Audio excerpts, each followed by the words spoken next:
Oh, hey, how's it going, everybody?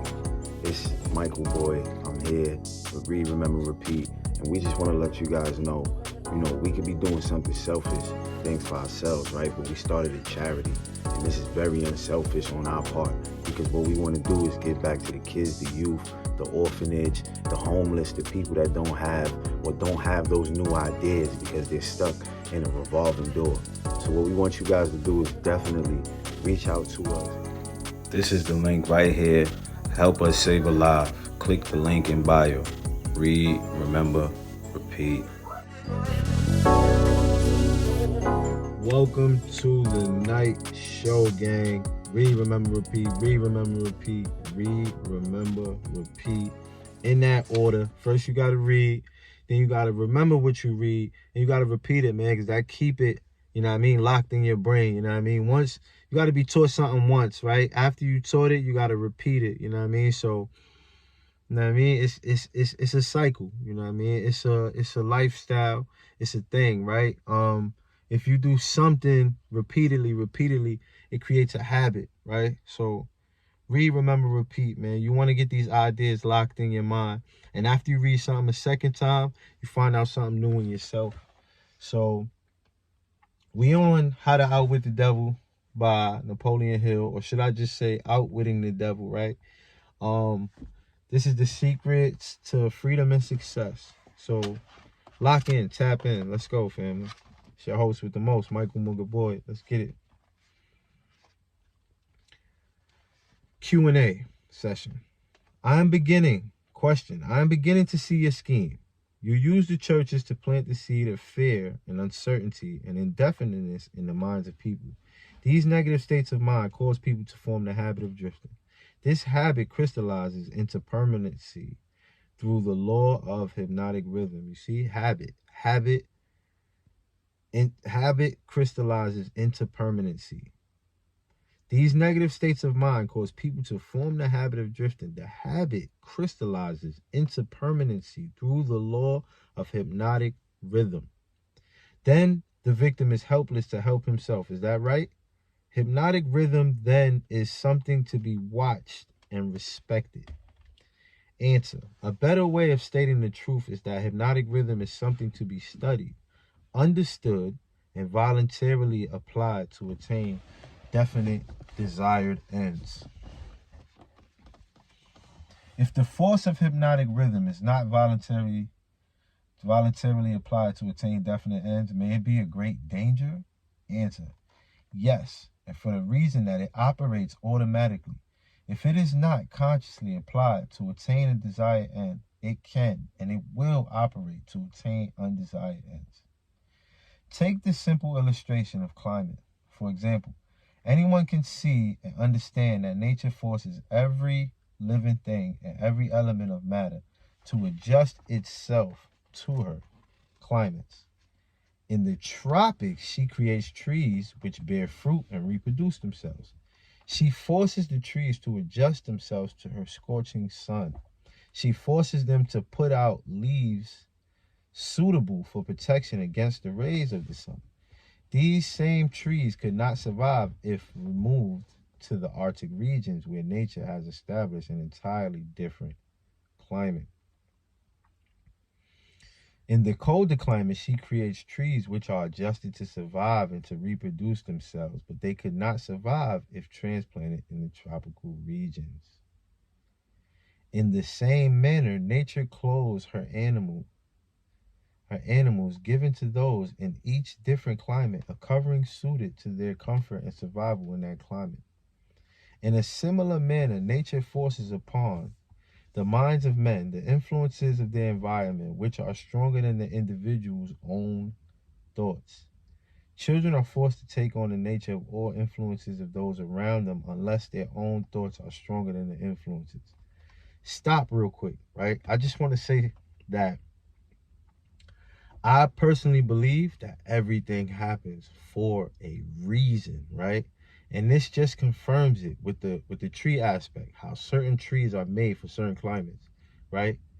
And certain other trees, tropic trees, are made for that climate. So this helps right now with the analogy of just thinking things happen for a reason, right? So in a similar manner, nature forces upon the minds of men the influences of their environment, which is stronger than the individual's own thoughts. Children are forced to take on the nature of all influences of those around them unless their own thoughts are stronger than the influences. Nature sets up a definite rhythm for every environment, and everything within the range of that rhythm is forced to conform to it. Man alone has the power to establish his own rhythm of thought, providing he exercises this privilege before hypnotic rhythm has forced upon him the influences of his environment. Every home, every place of business, every town and village, and every street and community center has its own definite, discernible rhythm. If you wish to know what a difference there is in the rhythms of streets, take a walk up Fifth Avenue in New York and then down a street in the slums. All forms of rhythms become permanent with time. Question: does each individual have his own rhythm of thought? Answer: yes. That is precisely the major difference between individuals. The person who thinks in terms of power, success, opulence sets up a rhythm which attracts these desirable possessions. The person who thinks in terms of misery, failure, defeat, discouragement, and poverty attracts these undesirable influences. This explains why both success and failure are the result of habit. Habit establishes one rhythm of thought, and that rhythm attracts the object of one's dominating thoughts.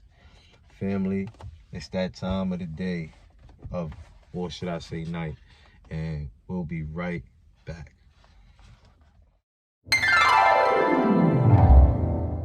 The ages of 3 to 4, most children have 90% of children test highly creative. Yeah. By the age around 9 to 11, you understand me, only 4% testing that highly creative still. Because we don't continue build creative capacity. We learn technical thinking. So technical thinking is if I tell you to draw this and you draw it exactly, you use a technique. It required no creativity, it required no emotions, nothing, right? Instead, if you take John Basquiat and you tell him to do the same thing, he's going to paint this bottle, but he's going to do it with a range of emotion. The more range of emotion he adds into it, the more abstract it becomes. So it's abstract thinking, meaning it's more creative. Right. Because he's not looking at it as is, he's thinking of it what it can be. Right. Right? And the different ways it can be done. So the creative thinker is always questioning everything, like a child. A child said, why we got to do it this way? Exactly. Why we got to do this? Because the child brain has not been acclimated and assimilated to society. Yes, fam. Yes, fam. Yes, fam. We are back, right? And we're going to close out strong because I just want to know y'all thoughts, man. Write in the comments. Let me know what's going on, right? For those that's watching, write in the comments. Let me know what y'all think about hypnotic rhythm, right? Back to the Q&A.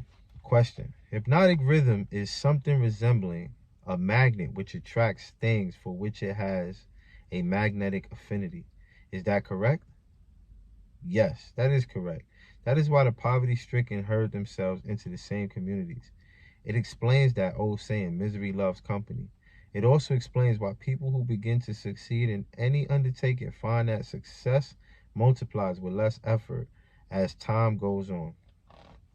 All successful people use hypnotic rhythm, either consciously or unconsciously, by expecting and demanding success. The demand becomes a habit. Hypnotic rhythm takes over the habit, and the law of harmonious attraction translated into its physical equivalent. Question: in other words, if I know what I want from life, demand it, and back my demand by a willingness to pay life's price for what I want, and refuse to accept any substitutes, the law of hypnotic rhythm takes over my desire and helps by natural and logical means to transmute it into its physical counterpart. Is that true? A, that describes the way the law works. Question: science has established irrefutable evidence that people are what they are because of heredity and environment. They bring over with them at birth a combination of all the physical qualities of all their numberless ancestors. After they arrive here, they reach the age of self-consciousness, and from there on, they shape their own personalities and more or less fix their own earthly destinations as the result of the environmental influences to which they are subjected, especially the influences which control them during early childhood. These two facts have been so well established, there is no room for any intelligent person to question them.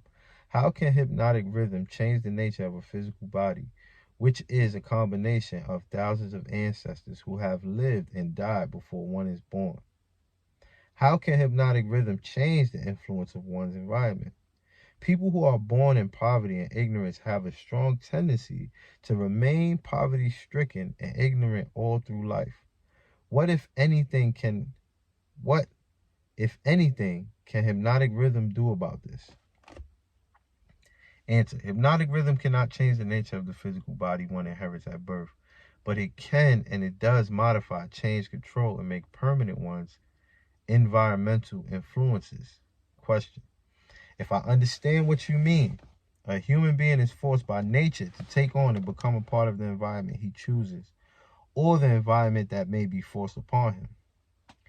Answer. That is correct.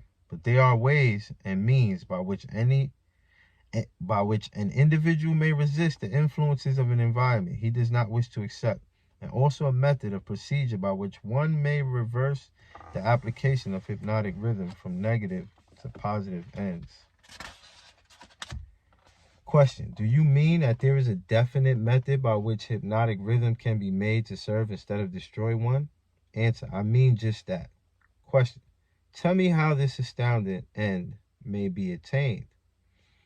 Answer. For my description to be of any practical value, it will be necessarily lengthy, because it will have to cover 7 principles of psychology, which must be understood and applied by all who use hypnotic rhythm to aid them in forcing life to yield that which they want. Question. Then break your description into 7 parts, each giving a detailed analysis of one of the 7 principles with simple instructions for its practical application. Stop. We're going to stop right there, and we're going to step away from the Q&A real quick, right? I have always been fascinated with how Hill's mind works. After building a case for impending doom, he now reveals the lifeline for anyone seeking success. This is a critical turning point as you read further. Will his 7 principles capture your imagination as they did mine? Now you got to think about it, right? This is just a book that somebody wrote. So that means even if you adopt some of these imaginations that he's putting in here, right? Does it have to do with success? Does it move you forward towards success? Does it help you get to success, right? So there's so many opinions out here in the world, right? And I wrote a book, right? It's called Grateful.